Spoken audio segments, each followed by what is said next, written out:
Hi, I am Victoria. Today I'm doing an informal speech on red ear sliders and what to do, how to care for them, especially if these guys have any type of fungus growing on them. It's very important to have a correct habitat, light, UV light, and a good diet. But keeping all that in mind, even though if you still have some fungus, which will be very hard to see, but this little guy does. So we've been going through this for a few days.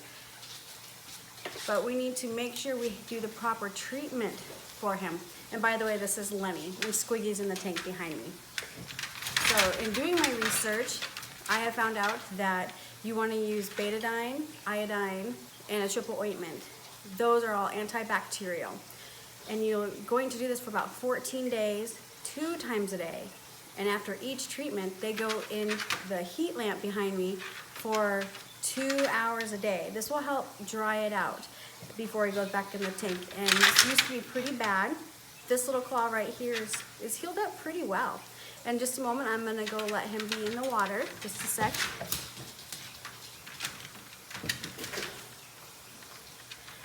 So their shells are very important. Their shells are their skin.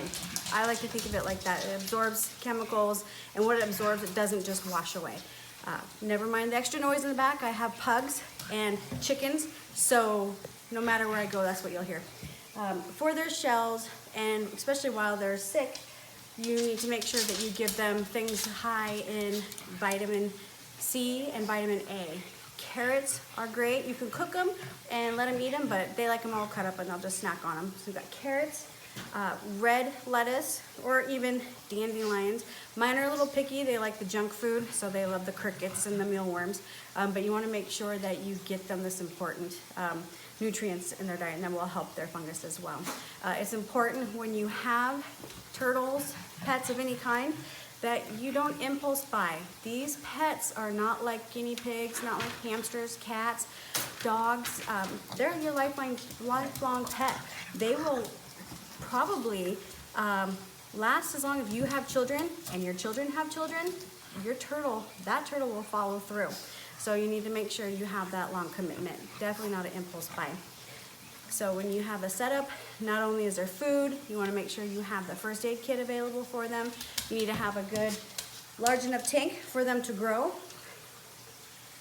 And that is more important. You don't want a small tank. You don't want to hear those turtle shells knocking around that glass.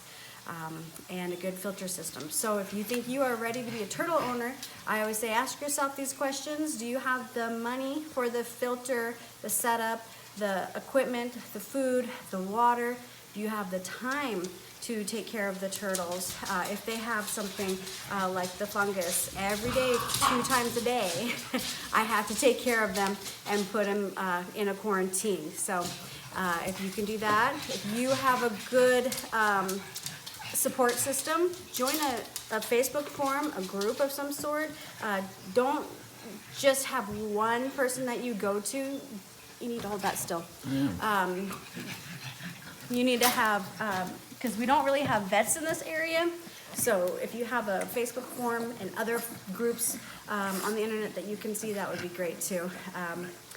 And so yeah, if you can answer yes to any of those questions, you're on your way to being a successful turtle owner, and congratulations. And if you do need help, you can always reach out to me. And also in the outline we have, I belong to a Turtle Tourist Forum group in Facebook, and there's lots of them online if you just Google.